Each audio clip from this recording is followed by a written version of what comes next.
প্রিয় বন্ধুরা, কেমন আছেন? আশা কি ভালো। আমি প্রায় একটা কথা বলে থাকি যে এই ধর্মগুলো জন্ম হয়েছে মূলত মানুষের হিংসা, বিদ্বেষ আর ঘৃণা থেকে। আমরা যদি অন্য ধর্মগুলো জানতাম, তাহলে প্রকৃত সত্যগুলো আমরা উপলব্ধি করতে পারতাম।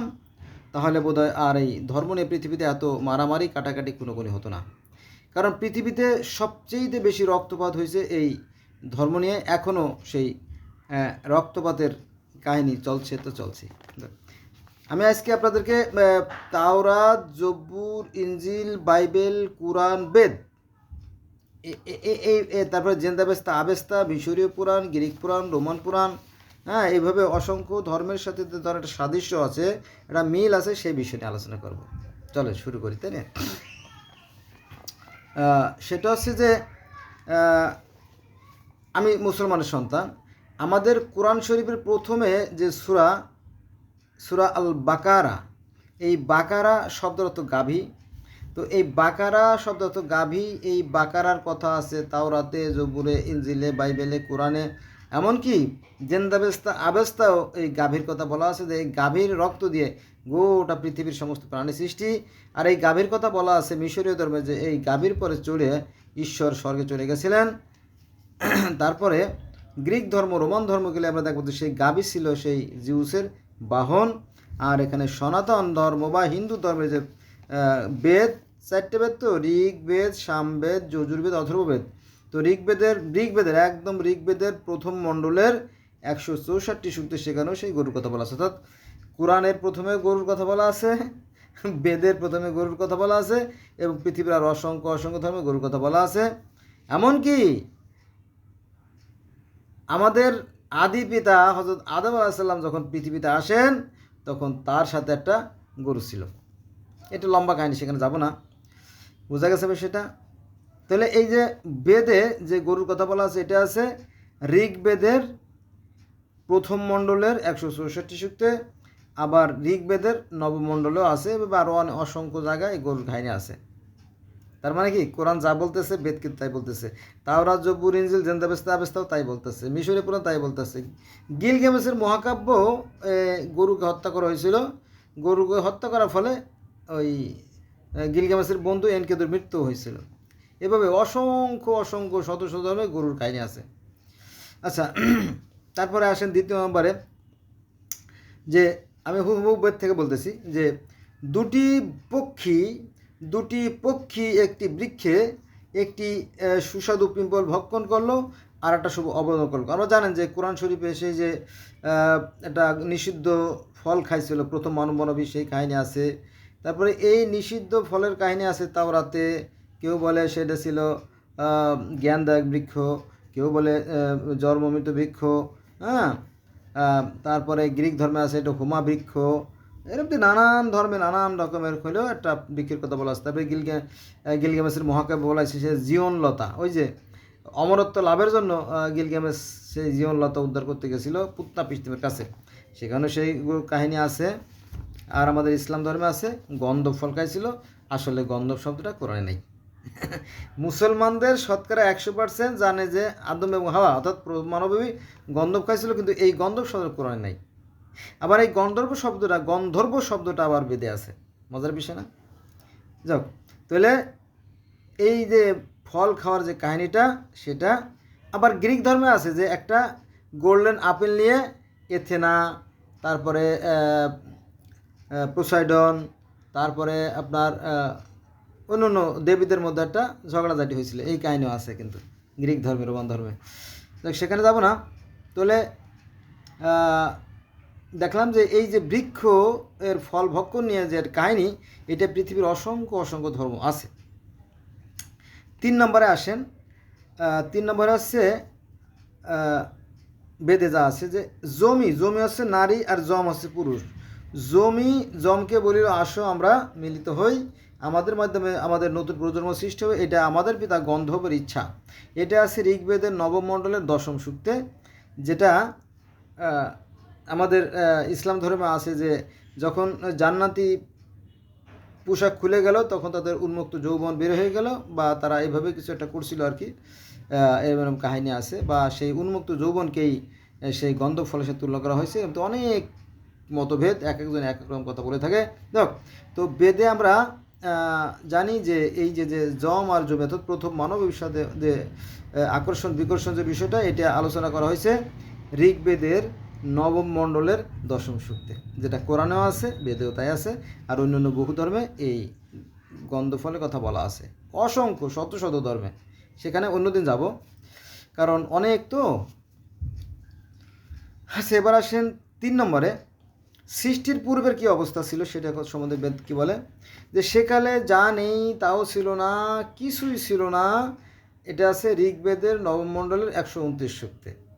আর এই কোরআন শরীফে আছে যে তিনি মানে কোরআন শরীফে যেটা আছে যে তিনি আদি, তিনি অন্ত, তিনি যুগপৎ, হ্যাঁ, তার থেকে সব কিছু সৃষ্টি, তার মধ্যেই সব বিলীন হয়ে যাবে। তিনি আল জাহের, তিনি আল বাতিন, তিনি প্রকাশ্য আছেন, তিনি গোপনে আছেন। তো ওই কথার সাথে এটা মিলে যায় যে যেকালে যা নেই তাও ছিল না, কিছুই ছিল না। এটা হচ্ছে ঋগ্বেদের নবমণ্ডলের 129 সূক্তে। পরে তার থেকে সব কিছু সৃষ্টি। কোরআনও যা বলতেছে, বেদও কিন্তু তাই বলতেছে। কিন্তু এই বিষয়গুলো আমার মনে হয় লাখে কেন কোটিতেও একজন জানে না। কারণ ওই যে বললাম না, হিংসা বিদ্বেষ ঘৃণা থেকে ধর্মের জন্ম। এই ধর মার কাট, এটা এক ধরনের ধোঁকাবাজেরা ব্যবসা করে, ফলে মানুষের মধ্যে বিভেদ সৃষ্টি করে। এবার আসেন আর একটা বাক্যে, এটা হচ্ছে যে এ যে জ্যোতি, হুবহু বেদ থেকে বলতেছি আমি, এ যে জ্যোতি এরই নাম কেশি। এ বিষয়ে বিস্তারিত আলোচনা করা আছে ঋগ্বেদের নবমণ্ডলের 136 সূক্তে। অর্থাৎ সেই যে জ্যোতি, কোরআনেও বলা হয়েছে জ্যোতি, তাওরাতে, জব্বুরে, ইঞ্জিলে, বাইবেলে, জেন্তাবেস্তা, আবেস্তায়, হ্যাঁ, সব জায়গায় জ্যোতি। এমনকি গ্রিক ধর্মের যে সৃষ্টিকর্তা, যিনি অল ইন অল, যিনি, তাকে বলা হয় কাওয়াস, তিনিও জ্যোতিময়। এরকম আরও শত শত ধর্মের কথা বলা যায়। এ বলতে গেলে আমার আর ভিডিও করা হবে না, কারণ এখানে অনেকগুলো পয়েন্ট আছে। আমি শুধু আপনাদেরকে ইশারায় বুঝে যাচ্ছি, অনেকে বুঝতে হয়তো সক্ষম হবে না, কারণ এলোমেলো বলতেছি তো, এটা আমি নিজেও বুঝতেছি। আচ্ছা, ওই যে 6 দিনের সৃষ্টি, এই 6 দিনের সৃষ্টিকর্তা পৃথিবীর অসংখ্য ধর্মে আছে। আমি আজকে বেদ থেকে বলবো, সেটা হচ্ছে যে প্রজ্বলিত তপস্যা থেকে ঋত অর্থাৎ যজ্ঞ এবং সত্য জন্ম করল। দ্বিতীয়ত পরে রাত্রি জন্মিল, পরে জলপূর্ণ সমুদ্র। তৃতীয়ত জলপূর্ণ সমুদ্র হতে সাংবাস জন্মালো। এবং চতুর্থত তিনি দিন রাত্রি সৃষ্টি করেছেন, সকল লোকে তাকে দেখেছে। পঞ্চমত সৃষ্টিকর্তা যথাসময়ে সূর্য ও চন্দ্রকে সৃষ্টি করলেন, এবং স্বর্গ ও নরক পৃথিবী সব সৃষ্টি করলেন। ষষ্ঠ দিনে আকাশ সৃষ্টি করলেন। এটা আছে কোথায়? এই যে 6 দিনের যে সৃষ্টির কাহিনীগুলো, এটা আছে ঋগ্বেদের নবম মণ্ডলের 190 সূক্তে। তার মানে কি, বেদে যে 6 দিনের সৃষ্টির কথা বলা আছে, এই 6 দিনের কথা আপনি ওই গ্রিক ধর্মেও পাইবেন, ওই আপনার পার্সি ধর্মেও পাইবেন। আর যারা বিশেষজ্ঞ ধর্ম নিয়ে, যারা প্রচুর রিসার্চ করে, তারা বলতেছে যে এই পার্সি ধর্ম থেকে পরবর্তীতে ইহুদি ধর্ম, খ্রিস্টান ধর্ম, ইসলাম ধর্মের জন্ম।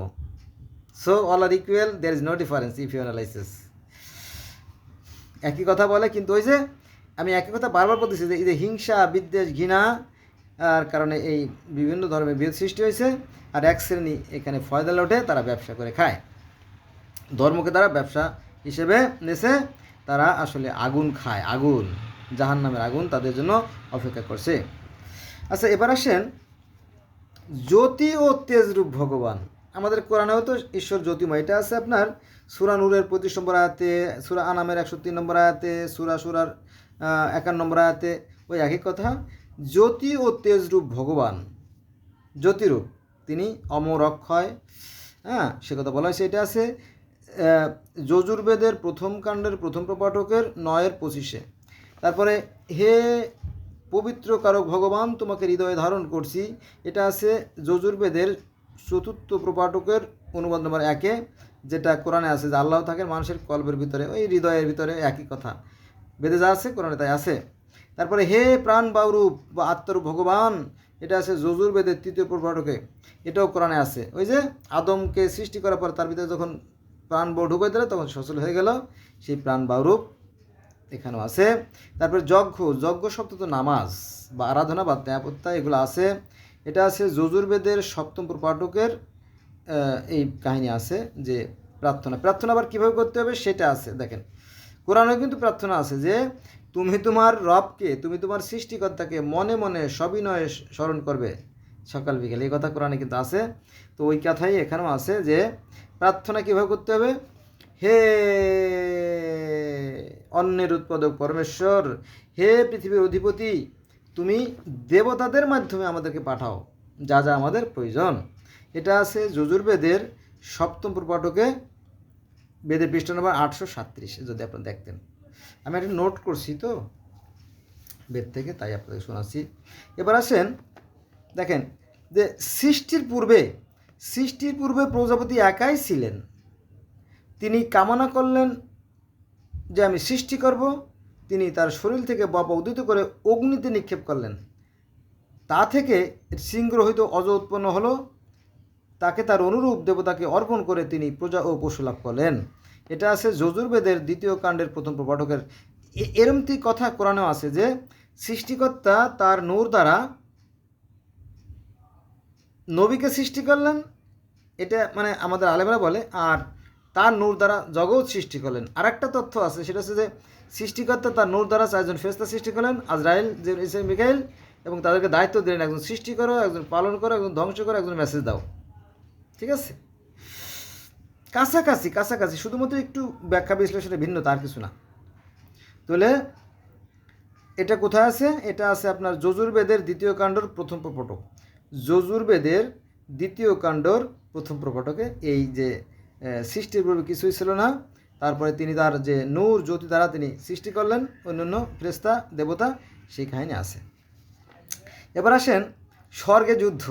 এই স্বর্গের যুদ্ধের কাহিনী আছে সব জায়গায়। গ্রিক ধর্মে আছে টাইটানদের সাথে অলিম্পিয়ানের যুদ্ধ হয়েছিল, তারপরে সনাতন ধর্মে আছে দেবতাদের সাথে অসুরের যুদ্ধ হয়েছিল, তারপরে তাওরাত বাইবেলে আছে যে আপনার আর্কঅ্যাঞ্জেল অর্থাৎ সাথে লুসিফার শয়তানের যে যুদ্ধ হয়েছিল। হ্যাঁ, তো এইরকম যুদ্ধের কাহিনী। তারপরে পার্সি ধর্মে আংরা মাইনু আহর মাইনুর যে দ্বন্দ্ব সেটা আছে। হ্যাঁ, তারপরে মিশরীয় ধর্মে ওসারিসের সাথে তার ভাই শ্বেতের যুদ্ধ হয়েছিল। হ্যাঁ, তারপরে গিলগামেশের মহাকাব্যে গিলগামেশের সাথে দেবতাদের যুদ্ধ হয়েছিল। এরকমই আরও শত ধর্মের কথা বলা যেতে পারে, কিন্তু সময়ের স্বল্পতা বলবো না। তাহলে এই যে স্বর্গে যুদ্ধ, দেবতা অসুরদের যুদ্ধ হয়েছিল, এটা আছে কোথায়? এটা আছে যজুর্বেদের 2য় কাণ্ডের 1ম প্রপাঠক, বেদের পৃষ্ঠা নম্বর 848-এ। এই একটা কাহিনী বলতে গেলে বন্ধুরা কয়েক ঘন্টা সময় দরকার, কিন্তু আসলে এভাবে বললে তো আর হবে না। আমি আপনাদেরকে শুধুমাত্র সাংকেতিক চিহ্ন দিয়ে যাচ্ছি, এটা বুঝে নেবেন, মাইন্ড করবেন না প্লিজ। আচ্ছা, এবার আসেন আর একটা বাক্যে চলে যাই। পরমেশ্বর অর্থাৎ সৃষ্টিকর্তাকে বলা হয়েছে পরমেশ্বর সপ্তলোক ব্যাপে আছেন, অর্থাৎ 7 আসমান ব্যাপে আছেন। ওই যে আমরা দেন না যে মাঝে মাঝে আল্লাহ পাক 4ঠা আসমানে, কখনো 1ম আসমানে, কখনো 2য় আসমানে নেমে আসে, সেই আসমানের কথা বলা হয়েছে যে তিনি সব জায়গায় আছেন। হ্যাঁ, আবার সেই আরও সেই সিংহাসনে আছেন। অনুরূপ কথা এখানে আছে যে এটা আছে কোথায়? এটা আছে অথর্ববেদের 1ম অনুবাকে। অথর্ববেদের 1ম অনুবাকে এই কাহিনীগুলো আছে যে পরমেশ্বর সপ্তলোক রূপে আছেন। আর কোরআনে আছে যে তিনি 7 আসমান জুড়ে আছেন। কোরআন খুঁজলে পাবেন, আমি আয়াত নম্বর বলতে পারবো না এখন। আচ্ছা, তারপরে আছে আর একটা নতুন আয়াত, হে ভগবান, তোমার জ্যোতিরূপের প্রতি নমস্কার, তুমি সর্বোচ্চ বিরাজমান, তুমি সর্বব্যাপী। এটা আছে অথর্ববেদের 3য় অনুবাক, অর্থাৎ ঈশ্বর জ্যোতিময়, যেটা কোরআনে বলা আছে সূরা নূরের প্রতি সমারাতে ঈশ্বর জ্যোতিময়, এখানেও সেই জ্যোতিময়। বোঝা গেছে? আবার নাজামও আছে, নাজাম মানে নক্ষত্র, যাক নক্ষত্র হোক আর জ্যোতি হোক একই কথাই অর্থ বোঝায়। এবার আসেন স্বর্গে বলবানকে শুল্ক দিতে হয় না, সবার প্রতি সবাই সমান ভাবাপন্ন, স্বর্গের বিবরণ আছে বিস্তারিত। এটা কোথায় আছে? এটা আছে অথর্ববেদের 3য় অনুবাকের 3য় সূক্তে। অথর্ববেদের 3য় অনুবাকের 3য় সূক্তে যুদ্ধের যে মানে স্বর্গের যে বিবরণ, অর্থাৎ নবী মুহাম্মদ সাল্লাল্লাহু আলাইহি ওয়াসাল্লাম মিরাজে যে সমস্ত ঘটনা দেখে আসছিলেন, সেই কাহিনীগুলো এখানেও আছে, যদি আপনারা দেখতেন। আল্লাহ সময় দিলে আমি আপনাদেরকে এটা ডিটেলসটা অন্য সময় জানাবো, আমি শুধু সংকেত দিয়ে যাচ্ছি আর কি। আচ্ছা, এবার আসেন নতুন আরেকটা বাক্য। সৃষ্টির আদিতে জল সকল কারণরূপে সমগ্র জগৎ রক্ষা করেছিল। হিরণ্যগর্ভ প্রজাপতি সকল সৃষ্টির আগে উৎপন্ন হয়েছিল। এটা আছে অথর্ববেদের 2য় সূক্ত, বেদের পৃষ্ঠা নম্বর 870, অর্থাৎ আমাদের পবিত্র কোরআন শরীফের, যেহেতু আমি মুসলমানের সন্তান, সূরা হুদের 7 নম্বর আয়াতে বলা হয়েছে যে ঈশ্বর পানির উপরে ছিলেন, পরে তিনি সেখান থেকে সৃষ্টি কার্য সূচনা করেন। এই পানির কথা পৃথিবীর অসংখ্য ধর্মে আছে, আফ্রিকান ধর্মে আছে, আমেরিকান ধর্মে আছে, চায়না ধর্মে আছে, মিশরীয় ধর্মে আছে, হ্যাঁ, আফ্রিকান ধর্ম আছে। পৃথিবীর সব ধর্মই প্রায় একই কথা বলে যে সৃষ্টি সূচনায় পানি থেকে। আর আমাদের কোরআন শরীফে আছে সূরা হুদের 7 নম্বর আয়াতে। কোথায়? সূরা হুদের 7 নম্বর আয়াতে আছে, বাইবেলে আছে, বাইবেলের আদি পুস্তক অর্থাৎ জেনেসিসের একের একে আছে এই পানি থেকে সৃষ্টি সূচনা। পানির উপর আত্মা বিরাজমান করছিল, আর চারিদিকে ছিল অন্ধকার আর অন্ধকার, এরকম বর্ণনা বাইবেলেও আছে। অর্থাৎ তাওরাতে যা আছে, বাইবেলে যা আছে, কোরআনে যা আছে, বেদেও তাই আছে। So I shall request to my friend, let's go from today we shall never call for the religion. আজ থেকে আমি ধর্ম নিয়ে বাড়াবাড়ি করবো না, অল আর ইকুয়াল, সমস্ত ধর্ম একই কথা বলে। আচ্ছা, এবার আসেন, একমাত্র ঈশ্বর ছিলেন সৃষ্টির পূর্বে, আর কেউ ছিল না। তার সমস্যা নাই, মুসলমানও তো একই কথা বলে, ব্রহ্মা একং দ্বিতীয় নাস্তি, সৃষ্টিকর্তা একজনই, দ্বিতীয় কেউ নেই, তাই না? আমরা বলি না লা ইলাহা, আল্লাহ মানে নাই, সৃষ্টিকর্তা মানে আল্লাহ ইল্লাল্লাহ, আল্লাহ ছাড়া, তাই না? তিনি একজনই। তো এখানে যে একজনই বলতেছে, তো সমস্যা থাকার কথা না। হিন্দু মুসলমান ভাই ভাই, চলো আমরা কোথায় কোলাকুলি করতে করতে মাঠে ঘুরতে যাই, তাই এরকম না ব্যাপারটা, এরকম। তো এটা হচ্ছে, এটা কোথায় আছে? এটা আছে ওই যে একমাত্র ঈশ্বর ছিলেন সৃষ্টির পূর্বে, আর কেউ ছিল না। এটা আছে অথর্ববেদের 2য় সূক্ত, অথর্ববেদের 2য় সূক্তে এই কথাটা আছে। আচ্ছা, এবার আসেন, ঈশ্বরের প্রথম সৃষ্টি জলগুলি পুত্ররূপে হিরণ্যগর্ভের উৎপত্তির জন্য ঈশ্বর বিশিষ্ট বীর্য অর্থাৎ গর্ভাশয় লাভ করেছিল, অর্থাৎ ডিম্ব। এটা আছে অথর্ববেদের 4th কাণ্ড, বেদের পৃষ্ঠা নম্বর 909। মানে ঈশ্বর, আমি পরিষ্কার বলি যে ঈশ্বর চিন্তা করলেন যে আমি একটা কাজ করব, আমি সৃষ্টি করব, আমি সৃষ্টির সূচনা করব, অর্থাৎ আমি পশু প্রজা সৃষ্টি করব। তারপরে তিনি কী করলেন? পানি সৃষ্টি করলেন। পানি সৃষ্টি করে এক অতিকায় ব্রহ্ম অণ্ড তৈরি করলেন, অর্থাৎ ডিম তৈরি করলেন। যে ডিমের কথা দাহাহা কোরআনেও আছে, সেই ডিমের কথা বেদেও আছে, এবং আরও বহু ধর্মে আছে। এবং এখনও মানে নাওয়েডে আমরা যদি আজকে দেখি, আজকে হলো 18, আজকে যে কথা বলতেছি না, আজকে 18/3/2025 সাল। আজকেও কিন্তু ডিম থেকে সৃষ্টি হয়, সৃষ্টির বিধানের কোনো পরিবর্তন নাই। হ্যাঁ, গোটা পৃথিবীতে 800 কোটি যে মানুষ, আমরা সবই একই বিধানের দ্বারা নিয়ন্ত্রিত, পরিবেষ্টিত। তাহলে এটা কোথায় আছে? এটা আছে অথর্ববেদের 4th কাণ্ড, বেদের পৃষ্ঠা নম্বর 909। এবার আসেন, ওই যে মনে আছে যে সাপ মূর এরা চক্রান্ত করে আদম হাওয়াকে জান্নাতের যে নিষিদ্ধ ফল খাওয়াইলো, পরে তারা সর্বচ্যুত হয়ে গেল। সেই সাপ মূরের কাহিনী, 10 মাথা আলা সাপ, হ্যাঁ, মুখ তক্ষক টক্ষক সব কিছুর বিস্তারিত কাহিনী আছে এই বেদে। এটা আছে অথর্ববেদের 1ম প্রপাঠকের 5ম সূক্ত। আবার শোনেন, অথর্ববেদের 1ম প্রপাঠকের 5ম সূক্তে এই সাপ মৌরের কাহিনী, যেটা বেদ কোরআনে আছে, এখানেও তাই আছে। কোরআনে আছে, তাওরাতে আছে, জবুরে আছে, ইনজিলে আছে, বাইবেল আছে, মিশরীয় পুরাণে আছে, গিলগামেশের মহাকাব্য আছে, হ্যাঁ, তারপরে আরও বহু আছে, সেখানে আমি যাব না আজকে। এবার আসেন, গ্রহ নক্ষত্র নিয়ে যে আলোচনা, এটা আছে অথর্ববেদের 5ম অনুবাকে 2য় সূক্তে বিস্তারিত আলোচনা করা আছে। তারপরে সবচেয়ে মজার বিষয় যেটা হচ্ছে যে পৃথিবীর ঊর্ধ্বদেশে স্বর্গ আর অধোদেশে নরক, এটা আছে অথর্ববেদের 10ম অনুবাকের 5ম সূক্তে। হ্যাঁ, আমার কথা না, কিন্তু মাইন্ড করবেন না যে আমি বলছি তা না। আমাদের বাংলাদেশের এই যে মৌলানা মোজাম্মেল হক সাহেব, তারপরে লুৎফর রহমান সাহেব, একটু ফর্সা লোকটা যে মারা গেছে কদিন আগে, লুৎফর রহমান সাহেব, তারপরে ওই যে অল্প কটা দাড়িয়ালা কারি ইব্রাহিম সাহেব, এরকম আরও অনেক মৌলানা বলে যে না, ঘটনা সত্যি, মানে বেদের কথা সত্যি, যে রাশিয়ার একদল বিজ্ঞানী মাটি খুঁড়তে গিয়ে যে আগুনের একটা যে আছে, সাগর আছে, সেটা সন্ধান পাইছে, এবং সেখানে যে মানুষের যে চিৎকার, কান্নাকাটি, কোলাহলের শব্দ, এগুলো আপনারা দেখবেন, অনেক কিছু আমরা দেখতে পাই, ইউটিউবে আছে, গুগলে আছে। তারপরে আপনার এগুলো নিয়ে নরকের যে শাস্তির ব্যাপারে অনেকে বইও লেখছে, অনেকে এরকম আছে। আচ্ছা, এবার আসে মৃত্যু সম্পর্কে বিস্তারিত আলোচনা করা আছে 955 পৃষ্ঠায়।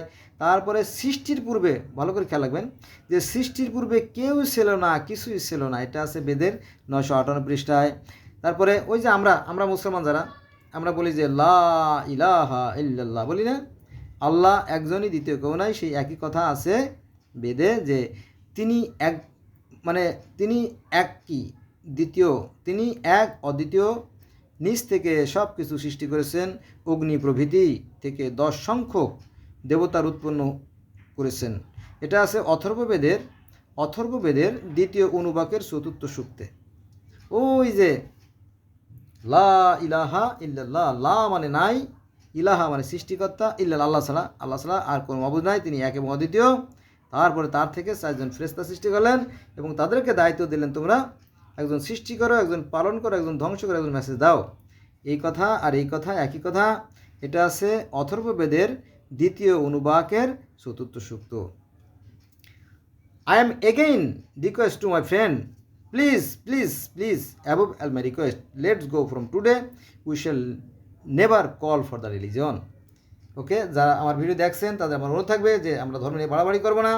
সৃষ্টিকর্তার বিধান একটাই, একটা সৃষ্টি শক্তি আছে আর কি। ঠিক আছে, আমরা সেটাকে মানব, পৃথিবীতে আমরা শান্তি প্রতিষ্ঠিত করব, তাহলে আমরা পৃথিবীতে সুখে থাকতে পারবো এবং মরার পরেও হয়তো যেখানেই থাকি না কেন ভালো কাজের ভালো ফলই পাবো, তাই না? এটা কি? আচ্ছা, এবার আসেন পুণ্য কর্মে স্বর্গ আর পাপ কর্মে নরক, তাই না? কোরআন তো তাই বলে না? আর পৃথিবীর অন্যান্য সমস্ত ধর্ম একই কথা বলে যে পুণ্য কর্মে স্বর্গ আর পাপ কর্মে নরক। এটা আছে অথর্ববেদের দ্বিতীয় অনুবাকের 6ষ্ঠ সূক্তে, পৃষ্ঠা নম্বর 961। আচ্ছা, 6 ঋতু, মানব জীবনে কিন্তু ঋতু একটা মোস্ট ইম্পর্ট্যান্ট বিষয়, কারণ এই যে 12 মাস, গ্রীষ্ম, বর্ষা, শরৎ, হেমন্ত, শীত, বসন্ত, 6টা ঋতু, তাই না? বৈশাখ, জ্যৈষ্ঠী, আষাঢ়, শ্রাবণ, ভাদ্র, আশ্বিন, কার্তিক, অঘ্রাণ, পৌষ, মাঘ, ফাল্গুন, চৈত্র। এই যে 12 মাসে 6 ঋতু, তাই না? 2 মাস পর পর ঋতু, প্রকৃতিতে যে ঋতুর পরিবর্তনগুলো, আহা মরি কি সৌরবাজে এসে পড়লাম, তাই না? কি সুন্দর পরিবেশ, তাই না? এগুলোর পিছনে যে সৃষ্টিকর্তার এক অপূর্ব লীলা আছে, এক মনোহর, তাই না? তো তো এটা বিস্তারিত আলোচনা করা আছে বেদের 965 পৃষ্ঠায়। তারপরে ঈশ্বর অশরীরী, দেখেন ন তস্যি প্রতিমা অস্তি, শুনছেন না? শুনছেন নিশ্চয়ই, এটা জাকির নায়েক বলে, তাই না? যে ন তস্যি প্রতিমা অস্তি, সেই ন তস্যি প্রতিমা অস্থির কথা আসছে ঈশ্বর অশরীরী। এটা আছে অথর্ববেদের পঞ্চম অনুবাকের প্রথম সূক্ত। ঈশ্বর অশরীরী এই কথাটা আছে অথর্ববেদের পঞ্চম অনুবাকের প্রথম সূক্ত, বেদের পৃষ্ঠা নম্বর 960। আমি বারবার বললাম, কারণ কি? যেহেতু most important point. Let's go next part. আত্মা ইজ এ মোস্ট ইম্পর্ট্যান্ট একটা পয়েন্ট। আত্মা, আমাদের ভিতরে একটা শক্তি আছে যেটা কাজ করে, যে প্রাণবায়ুটা বের হয়ে গেলে আমরা মাটির দেহ মাটিতে মিশে যাবে, পচে গেলে, তাই না? পোকা খেয়ে ফেলবে। তো এই বাতাস তো পচে না, তাই না? এই যে বাতাসটা রাজত্ব করতেছে, এই বাতাসটা পচে না, তো এটাই প্রাণবায়ু। তো কোরআনে এটা আছে যে হে মুহাম্মদ, লোকে তোমাকে আত্মা সম্পর্কে প্রশ্ন করে, তুমি বলবা যে আত্মা সম্পর্কে খুব কমই জ্ঞান দেওয়া হয়েছে। ঠিক আছে, এটা কোরআনে আছে, কিন্তু সেই বেদেও তাই আছে। আর অন্য ধর্মগ্রন্থের কথা বলবো না, কারণ সময়ের ব্যাপার আছে। তো আত্মা দুইটা, একটা আছে জীবাত্মা, একটা পরমাত্মা। জীবাত্মা বিলীন হয়ে যায়, কিন্তু পরমাত্মা অবিনশ্বর, সেটা ধ্বংস হয় না। যেমন মানুষ আছে না, মানুষ থাকে আর মানুষের একটা ছায়া থাকে, হ্যাঁ, দুটো জিনিস থাকে। ছায়া আবার সবসময় থাকে না, মানুষটা থেকেই যায়। তো পরমাত্মার কোনো ক্ষয় লয় বিলীন বলে কিছু নাই। ওই যে শক্তির নিত্যতা জানে যারা শক্তির নিত্যতা সূত্র জানে, যারা সায়েন্সের ছাত্র, তারা বুঝবে যে আসলে কোনো কিছু ক্ষয় লয় বিলীন হয়ে যায় না। আমরা মরে যাব, কিন্তু আসলে আমরা মরবো না। আমাদের আত্মাটা একটা শক্তিরূপে অদৃশ্য জগতে থাকবে। তবে কর্ম অনুযায়ী যদি ভালো কর্ম করি তাহলে ইলিনে চলে যাব, আর যদি মন্দ কর্ম করি তাহলে সিজনে চলে যাবে। কোরআনের ভাষা কিন্তু, হ্যাঁ। অর্থাৎ মনে করেন যে ভালো কর্ম করলে আত্মা চলে যায় ইলিনে, আর মন্দ কর্ম করলে চলে যায় সিজিনে, হ্যাঁ। আবার ভালো কাজ করলে তাদের আত্মাগুলোকে খুব আদরের সহিত টেনে নেওয়া হয়, আর যদি অপরাধী হয় তার আত্মাটা সজোরে একেবারে দুমড়ে মুছলে ছিঁড়ে নেওয়া হয়। এটা কোরআনের কথা, কিন্তু it is not a simple matter. তাহলে এই আত্মা বা জীবাত্মা পরমাত্মা সম্বন্ধে কোথায় বলা আছে? এটা আছে অথর্ববেদের পঞ্চম অনুবাকের প্রথম সূক্তে, বেদের পৃষ্ঠা নম্বর 968-তে আছে। আমি এখানে নোট করে রাখছি, তো আপনারা যদি জানতে চান তাহলে আমি ওই পেজ নম্বর বের করে যাতে বলতে পারি, এই জন্য এই ব্যবস্থা করছি আর কি। পৃথিবীর অধোদেশে অগ্নিসত্য, পৃথিবীর অধোদেশে অগ্নিসত্য অগ্রসর সূর্য, এটা আছে অথর্ববেদের তৃতীয় অনুবাকের বেদের পৃষ্ঠা নম্বর 981। ঘটনা তো সত্যি বন্ধুরা। এই যে আমাদের পৃথিবী না, আমাদের এই পৃথিবীর অভ্যন্তরে গলিত লোহা আছে, ওই লোহার যে চুম্বকীয় ফিল্ড যেটা আর কি, ম্যাগনেটিক ওয়েভের কারণে এই পৃথিবীটা ভেসে থাকে, জানেন তো। পৃথিবীর বাইরেও একটা চুম্বকীয় ক্ষেত্র আছে, যাকে ম্যাগনেটিক ফিল্ড বলা হয়, আর ভিতরে এই লোহার কারণে একটা ফিল্ড আছে, ফলে পৃথিবীটা ভেসে থাকে। এটা সাধারণ মানুষ বুঝতে পারবে না, সাধারণ যাদের মাথায় মাল আছে তারা বুঝতে পারবে। যারা নির্বোধ, যারা বোকা, যারা মূর্খ, যারা অজ্ঞানী, যারা তাই না অন্ধকারে আছে, তারা এটা বুঝতে পারবে না। আর তাদের বোঝারও দরকার নাই, কারণ ওদের ধ্বংসের জন্য ওদের সৃষ্টি হয়েছে। এবার আসেন সবচেয়ে গুরুত্বপূর্ণ যে বিষয়টা, যেমন নবী মুহাম্মদ সাল্লাল্লাহু আলাইহি ওয়াসাল্লাম মেরাজে গেছিলেন এবং আল্লাহর সাথে দেখা সাক্ষাৎ করে শরবত খাইছিলেন, তাই না। শরবত, এটা আছে মধুর শরবত, আর একটা হচ্ছে আপনার ওই দুধের শরবত, আর একটা ছিল মদের শরবত, 3টে শরবত দিয়েছিল আর কি। তো উনি মধুটা খাইছিলেন, দুধটা খাইছিলেন আর কি। তো সেই স্বর্গে যে ভ্রমণের কাহিনীটা, এই স্বর্গের ভ্রমণের কাহিনী যেমন আছে, এই স্বর্গের ভ্রমণের কাহিনী পৃথিবীর শত শত ধর্মে আছে, সেখানে আমি যাব না। কয়েকটা প্রধান ধর্মের কথা বলবো। যেমন গ্রিক ধর্মে কাওয়াসের সাথে তাদের পিতাদের যে কথাবার্তা হতো, সেই কাহিনী আছে। তারপরে মিশরীয় ধর্মে রা, যিনি সৃষ্টিকর্তা, তার সাথে ওসারিস, শেপ, নেপথি, চানুবিস অনেকের সাথে দেখা সাক্ষাৎ হয়েছে, সেটা আছে। তারপরে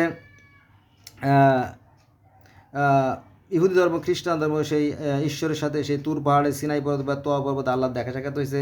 হ্যাঁ, তো সেই একই কথা এই স্বর্গে গেছিলো কেটে জানেন, শ্রীকৃষ্ণ আর অর্জুন স্বর্গে গেছিল সেই ভগবানের সাথে, সেই ঈশ্বরের সাথে দেখা করার জন্য। এটা বিশাল কাহিনী। তারপরে পার্সি ধর্মের জরস্টার যিনি, দরথ্রুস যিনি, তিনিও মেরাজে গেছিলেন সেই ঈশ্বরের সাথে দেখা করার জন্য। তো ঈশ্বরের সাথে অনেকেই দেখা করতে গেছে, অনেকের সাথে কথা হয়েছে। আমার এর আগে একটা ভিডিও আছে, দেখেন যে আমি লেখছি মধ্যে 50 জন লোকের সাথে ঈশ্বরের দেখা সাক্ষাৎ হয়েছে, কিন্তু আসলে ঘটনা তা না। ঈশ্বরের সাথে শত শত মানুষের দেখা হয়েছে। ঈশ্বর থাকেন বনে জঙ্গলে, বনে জঙ্গলে, পাহাড়ে, নদীর সাগরে, এখানে। হ্যাঁ, আর ভদ্রলোক যারা আছে না, ভদ্রলোকের ওই মহল্লায় ঈশ্বর থাকেন। গরিবের কুড়ে ঘরে ঈশ্বর উকি দেন না। এটা হচ্ছে পদ্মা নদীর মাঝির লেখা একটা গ্রন্থ থেকে আমার জানা আর কি। আমরা যখন ডিগ্রিতে পড়তাম আর কি, ডিগ্রিতে মানে ডিগ্রি বিএ ক্লাসে পড়তাম, তখন একটা প্রবন্ধ পড়ছিলাম, ওই যে পদ্মা নদীর মাঝি সম্ভবত। সেখানে আমরা জানছি যে ঈশ্বর থাকেন ভদ্রপল্লীতে, গরিবের কুড়ে ঘরে তিনি উকি দেন না। তো ওরকমটি বিষয়টা আর কি এখানে চলে আসছে। তাহলে স্বর্গ ভ্রমণের কাহিনী কি বেদেও আছে, কোরআনেও আছে, তাওরাতে আছে, জব্বুরে আছে, জিন্দাবেস্তা আবেস্তা আছে, গ্রিক ধর্মে আছে, রোমান ধর্মে আছে, মিশরীয় ধর্মে আছে, গিলগামেশের মহাকাব্য আছে, অ্যাজটেক, মায়ান, ইনকাতে বহু ধর্মে আছে। তারপরে আছে আপনার আফ্রিকার যে ফান ধর্মে, সেখানে ঈশ্বরের সাথে, অর্থাৎ সেই সাইরাস তারার সাথে কথা বলার কাহিনী আছে। এটা আমি অন্যদিন বলবো না, অন্যদিন বলবো, কারণ ভিডিও লম্বা হয়ে যাবে। অলরেডি 28 মিনিট হয়ে গেছে, আমার মেমোরি আছে 44 মিনিট। আচ্ছা, এবার আসেন জগৎ স্রষ্টা প্রজাপতি। এই যে বিশ্ব ব্রহ্মাণ্ড কে সৃষ্টি করছেন, সেই জগৎ স্রষ্টা, যেকে আমরা বলি আল্লাহ, আর এখানে বেদে বলা হয়েছে প্রজাপতি। ঠিক আছে। হে দয়াল, তোমায় বহু নামে ধরা দামে কত নামে ডাকি, জানিতে চাই দয়াল তোমার আসল নামটা কি। পৃথিবীর বহু মানুষ বহু নামে তাকে ডাকে, সমস্যা নাই, যে নামে ডাকুক সমস্যা নাই। এটা আছে অথর্ববেদের পৃষ্ঠা নম্বর আছে 982-তে। এই জগৎ স্রষ্টা প্রজাপতি, অর্থাৎ তিনি এই বিশ্ব জগৎ সৃষ্টি করেছেন। আমরা মুসলমান বলি না ওই একই কথা, যে মিতের মা সেই মা ওই সাপ। এবার আসেন কালরূপ পরমত্তা এই দুলোক পৃথিবী সৃষ্টি করেছেন কাচের প্রেরণায়। কালরূপ পরমাত্মা এই পৃথিবী সৃষ্টি করে কাচের প্রেরণায়। কাচের শব্দটা আমি আগেও বলছি, বিরক্ত হবেন না। সেটা হচ্ছে যে সূরা নূরের 35 নম্বর আয়াতে বলা হয়েছে যে আল্লাহ হচ্ছে আকাশ এবং পৃথিবীর জ্যোতি। তার জ্যোতির বর্ণনা এরকম যে একটা কাচের পাত্রের ভিতরে একটা বাতি, আর এই বাতিটা জ্বলতেই থাকে। তেল না দিলেও জ্বলে, তেল দিলেও জ্বলে। মানে পবিত্র জৈতুন তেল দ্বারা বাতি যেমন জ্বলে, ঠিক সেরকমই ঈশ্বরের যে জ্যোতি, সেটা জ্বলতেই থাকে। সেটা বলা হয়েছে এরকমটি যে কাচের গায়ে আলো লেগে সেটা প্রতিফলিত হয়ে যেমন চারিদিকে বিস্তৃত হয় সেটা আর কি। এখন বন্ধুরা, যদি কেউ বলে যে কোরআন শরীফটা একটু মিলেই দেখো তো বেদের সাথে, তখন দেখবেন যে আলেমদের ব্যবসা বন্ধ, সর্বনাশ, একদম সর্বনাশ হয়ে যাবে, ঠিক আছে। কিন্তু আমি জগতের বিভিন্ন ধরনের ছাত্র, আমি জানতে গিয়ে দেখলাম যে ঘটনা পেঁচকাইছে। একই ঘটনা এই ধর্ম ব্যবসায়ীরা আমাদেরকে ধোঁকা দিচ্ছে। এই জন্য আমার নৈতিক দায়িত্বের অংশ হিসেবে আমি আপনাদেরকে ঘটনা প্রকৃত সত্যটা জানালাম যে there is no difference between holy Veda and holy Quran. Let's go next part discuss about it. অন্য ধাপে আলোচনা করি। এবার আসেন আর একটা গুরুত্বপূর্ণ অবশ্যই, সকল জগতের স্বামী, স্বামী মানে কি, সেই সৃষ্টিকর্তাকে বোঝায়। সকল জগতের স্বামী যে কাল প্রজাগণের স্রষ্টা, চতুর্মুখ ব্রহ্মার পিতা। এই দেখেন, এই যে চারজন চতুর্মুখ ব্রহ্মা, এই চার নিয়ে যত গণ্ডগোল, এই চারের মধ্যে আমরা তিন পাই। এটা আছে ব্রহ্মা সৃষ্টিকর্তা, বিষ্ণু পালনকর্তা, আর শিব আছে সংহারকর্তা। আর একজনে পাইনি আমরা, যদিও যম প্রাণ নাশ করে, যম হচ্ছে নরকের ফেরেশতা, আর ইন্দ্র হচ্ছে স্বর্গের ফেরেশতা। আমাদের ইসলাম ধর্মে আছে যে রেদওয়ান হচ্ছে স্বর্গের ফেরেশতা, আর মালেক হচ্ছে নরকের ফেরেশতা। এরকম তো আছে, কিন্তু এখানে চারজনের মধ্যে তিনজন আমরা পাই, আর একজন পাচ্ছি না। কিন্তু আমরা ইসলাম ধর্মে চারজন পাই, আজরাইল, জিব্রাইল, ইসরাফিল, মিকাইল, চারজন পাই। আবার গ্রিক ধর্মেও চারজন পাই, নামটা আমার মনে নাই, কঠিন তো নাম, ইংলিশে নাম, ওটা আমার মুখস্থ নাই, লেখা আছে অন্য কাগজে। এবার আমরা যদি ইসে যাই মিশরীয় ধর্মে, সেখানে চারজন ফেরেশতা আছে। এটা আছে হু, শেহা, শেহেম, হেহো। আবার আমরা কোরআন শরীফে জানতে পারি যে প্রাচীনকালেও চারজন দেবতা ছিল, লাত অর্থাৎ আল্লাহ, লাত, মান্না, উজ্জা, হবল, চারজন। হ্যাঁ, এরমতে আছে ইয়াগুস, তাগুস, কি জানি আরও চারজনের কথা আছে আর এক জায়গায়, এরমতে কাহিনী আছে। তো সেখানে যাব না আজকে।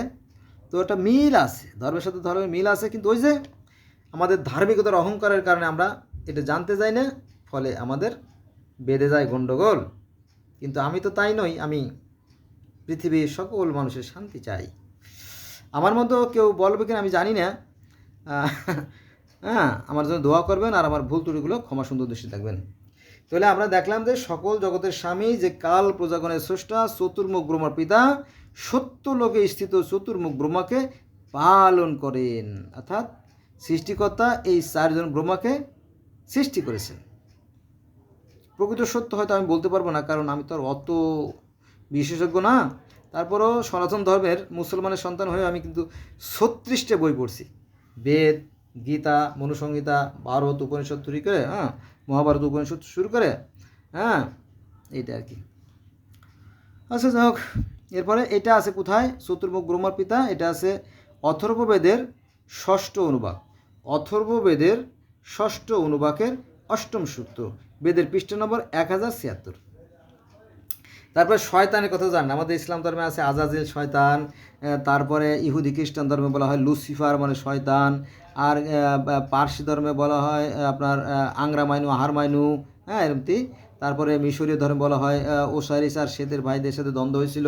এই যে শয়তান আর ভালো, এই শয়তান আর ভালোর মধ্যে একটা খেলা সৃষ্টির উৎসলগ্ন চলে আসছিল, আরও এখন আছে, ভবিষ্যতে চলতে থাকবে। এবং এই মানুষ সৃষ্টির আগেও, একদম সৃষ্টির প্রথমে আরও পূর্বে নূর আর নুরই ছিল নাকি, এটা আমরা হাদিস থেকে জানতে পারি। প্রকৃত সত্য আমরা জানি না। দুইটো শক্তি সব যুগেই ছিল, এখনও আছে। এখন আপনি কোন দলে যাবেন এটা আপনার একান্ত অভিপ্রায়। এবার আসেন আর একটা বিষয়, 33 জন দেবতা, এটা আছে অথর্ববেদের 7ম অনুবাকের 2য় সূক্ত, বেদের পৃষ্ঠা 177। 33 জন দেবতা। তারপরে আর একটা বাক্যে যাই, কালরূপ পরমত্তায় সৃষ্টির আদিতে প্রজাপতি ব্রহ্মাকে উৎপন্ন করেছিলেন, অথর্ববেদ 6ষ্ঠ অনুবাক 8ম সূত্র। অর্থাৎ এই ব্রহ্মা কিন্তু সৃষ্টিকর্তা সৃষ্টি, এটা আছে বেদের 1076 পৃষ্ঠায়। এবার আসেন, সময়ও কম আছে, মাত্র 10 মিনিট। অগ্নিদেবতা, আমি অগ্নির স্তুতি করি, এটা আছে ঋগ্বেদের সংহিতা 1ম মণ্ডলের 1ম পৃষ্ঠায়। তারপরে হে ব্রাহ্মণস্পতি, তুমি সমস্ত জগতের ঈশ্বর, এটা আছে ঋগ্বেদে। ইন্দ্র, তুমি সৃষ্টিকর্তা, তুমি সর্বদর্শী, এটা আছে বেদের 440 পৃষ্ঠায়। তিনি হতে পৃথিবী আকাশ দুলোক ভূলোক সব কিছু বিস্তৃত হয়েছে। যে সকল দেবতাদের উদ্দেশ্যে যজ্ঞ তারা শেষে জন্মালেন, এটা আছে ঋগ্বেদের নবমণ্ডলের 149 সূক্তে। তারপরে তিনি বিনা অবলম্বনে এই যে দুলক দীর্ঘ বেঁধে রেখেছেন, এগুলো কোরআনে আছে, যেগুলো বেদে আছে। ইন্দ্র তুমি সর্বদর্শী, আমরা বলি হে আল্লাহ তুমি সব কিছু দেখো, এটা আছে কোরআনে, এটা আছে বেদে, এটা আছে বেদের 566 পৃষ্ঠায়। আর তুমি ভুবন সৃষ্টিকারী ও রোশনি আশ্রিত, তিনি তো জ্যোতি, তাই না? জ্যোতি আর রোশনি একই জিনিস, তিনি রোশনি আশ্রিত, এটা কোরআনেও আছে, এটা বেদেও আছে। এইখানে গণ্ডগোল বাঁধাইছে, এই যে গণ্ডগোলটা এখানে শুরু হয়েছে, ফলে হিন্দু ধর্মটা ধ্বংস হয়ে গেছে এই একটা কারণে। সেটা হচ্ছে ব্রাহ্মণ মুখ থেকে, ক্ষত্রিয় বাহু থেকে, বৈশ্য উরু থেকে, শূদ্র পাদদেয় থেকে। ভালো কথা, এটা তো দেহেরই তো অংশ। তো এই নিয়ে মতভেদ সৃষ্টি করে, দ্বন্দ্ব করে এই সুন্দর একটা সনাতন ধর্মটা ধ্বংস হয়ে গেছে। এটা আছে অথর্ববেদের 21 অধ্যায়, অর্থাৎ 21 অধ্যায় আর কি যাকে বলে। এটা বেদের পৃষ্ঠা নম্বর 772-এ। এরপরে দেবতা ও অসুরদের যুদ্ধ আগে বলছি, এখানেও আছে 817 নম্বর পৃষ্ঠায় দেবতা ও অসুরদের যুদ্ধের কাহিনী আছে, পৃথিবীর শত শত ধর্মের যুদ্ধের কাহিনী আছে। তারপরে গাভীর কথা প্রথমে বলছিলাম, এখনও গাভী আছে 906 পৃষ্ঠায়। তারপরে আপনার ইঁদুর সাপ মৌরের কথা বলছিলাম, এগুলো আছে 938 থেকে 939 পৃষ্ঠায়। এগুলো মৃত্যু সম্পর্কে বিস্তারিত আলোচনা করা আছে 955 পৃষ্ঠায়। সৃষ্টির পূর্বে কেউ ছিল না, কিছু ছিল না, এটা আছে 958 পৃষ্ঠায়। এবং মায়া শক্তি দ্বারা তিনি সব কিছু সৃষ্টি করেন, অর্থাৎ ঈশ্বর সেখানেই তার জায়গায় থাকেন এবং শুধু বলেন হও আর হয়ে যায়। যেমন আমাদের ইসলাম ধর্মে আছে কুন ফায়া কুন, আল্লাহ বলেন হও আর হয়ে যায়। আর এখানেও সেই মায়া শক্তির কথা বলা হয়েছে, তিনি বলেন হও আর হয়ে যায়। একই কথা বেদে যা আছে কোরআনে তাই আছে, আর অন্য আরও অসংখ্য ধর্মে তাই আছে, অন্যদিন আলোচনা করব। তারপরে তিনি বিরাট পুরুষ, যার থেকে সমগ্র সৃষ্টি যা আছে বিশ্ব ব্রহ্মাণ্ডে তা আছে দেহবণ্ডে। অনেকটা ফটোকপির মতো, তাই না? ফটোকপি করলে একই জিনিস বেরো না, একই বোঝো। যেমন শিশির বিন্দু আর সাগর কিন্তু একই পানি, কিন্তু সাগর আর শিশির বিন্দু এক নয়। এটা রহস্যপূর্ণ বিষয়, এটা আমরা অন্যদিন আলোচনা করব। যা আছে বিশ্ব ব্রহ্মাণ্ডে তা আছে দেহবাণ্ডে, মনে রাখবেন। আর এই দেহটা আছে ঈশ্বরের থাকার বাসস্থান। তবে সব ঘরে তিনি থাকেন না, ঈশ্বরকে জাগ্রত করতে হয়, আলোকিত করতে হয়। আচ্ছা, এবার আসেন আদমকে মাটিতে ফেলে দেওয়ার কাহিনী আছে না কোরআনে, যে স্বর্গ থেকে আদমকে মাটিতে ফেলে দেওয়া হলো, ওই একই কাহিনী বেদেও আছে। কয় কি শালা, তাই না? গালাগালি করলে কোনো ক্ষতি নাই, কারণ আমি তো সত্য কথাই বলতেছি, আর আমি তো জোড়াদারি দিচ্ছি না, তো একই তো কথা, তাই না? দেখেন কি বলা হয়েছে বেদে, হে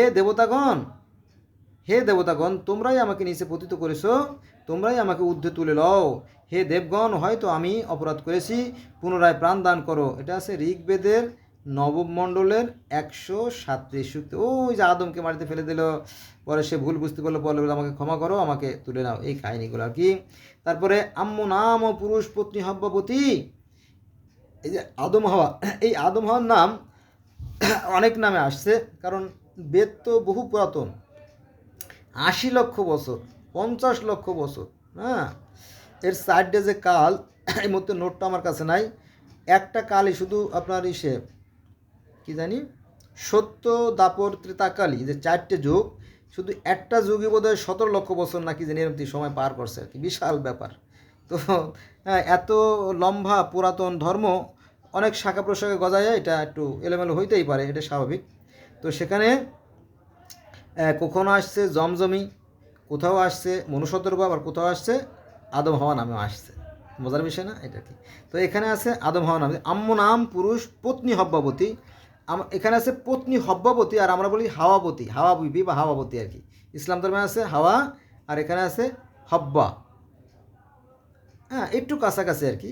আর আর ইহুদি খ্রিস্টান ধর্মে আছে হব্যাবতী আর হাওয়া, হব্যাবতী আর হাওয়া কাছাকাছি নাম আর কি, এটা আর কি, এটা ব্যতিক্রম করা যায় নাই। তো এটা কি আছে আম্মু নাম পুরুষ পত্নী হব্যাবতী, এটা আছে ভবিষ্য পুরাণ নবভারত পাবলিকেশনসের 72D মহাত্মা গান্ধী রোড, কলকাতা থেকে প্রকাশিত যে বই। ঠিকানা হচ্ছে 7/4/09। এখান থেকে সাধারণত বই ছাপা হয়, আমাদের দেশে বাংলা বাজারের মতো আর কি। তো সেখানে ঘটনা আছে।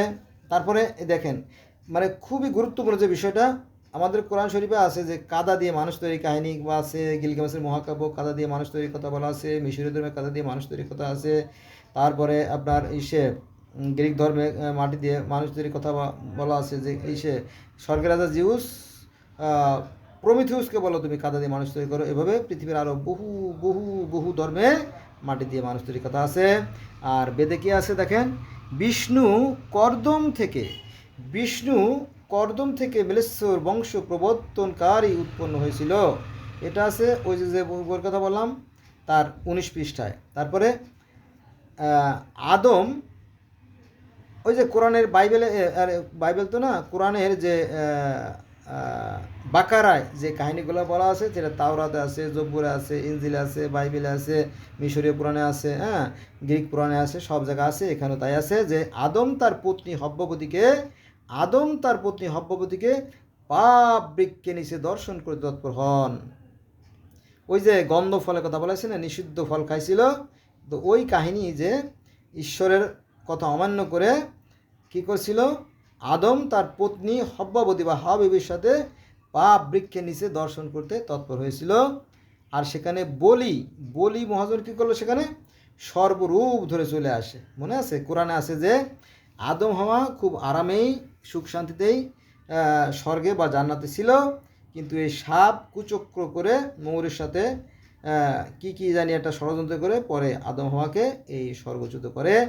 যে কাহিনী কোরআনে আছে সেই কাহিনী আমরা সনাতন ধর্মে পাচ্ছি, একই কাহিনী, কিন্তু এটা আমাদের না জানার কারণে পরস্পরের সাথে আমরা হিংসা বিদ্বেষ ঘৃণায় ব্যস্ত।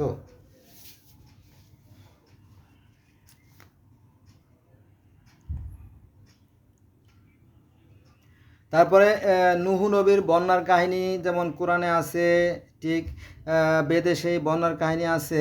এটা আছে নুহুর বন্যার কাহিনী, যে বইটার নাম বললাম তার 36 থেকে 46 মানে 10 পৃষ্ঠা জুড়ে বন্যার কাহিনী আছে। তারপরে সেই কুরবানি, ওই যে বলি মহাজন, বলি মানে কুরবানি, আমরা হিন্দুরা বলে বলি আর আমরা বলি কুরবানি, স্যাক্রিফাইস, দ্যাটস মিন স্যাক্রিফাইস। তো রাজা রন্তি দেবের রান্নাঘরে বা পাকশালায় প্রত্যেকদিন 2000 গরু জবাই হতো। এটা আছে কোথায় আছে বলি, এটা আছে মনুসংহিতা, লেখকের নাম মানবেন্দু বন্দ্যোপাধ্যায় শাস্ত্রী, এর লেখা পৃষ্ঠা নম্বর 177। মহাভারত লেখক রাজশেখর বসু, পৃষ্ঠা নম্বর 40 বন পর্বে এই কাহিনীগুলো বলা আছে। এরকম আপনার কলেমা, নামাজ, রোজা, হজ, জাকাত, দান খয়রাত সব কোরআনে যা আছে বেদে তাই আছে। তাওরাত, জব্বুর, ইনজিল, বাইবেল, গ্রিক পুরাণ, রোমান পুরাণ, মিশরীয় পুরাণ, কেল্টিক অনেক ধর্মে যা আছে কোরআনে বেদে তাই আছে।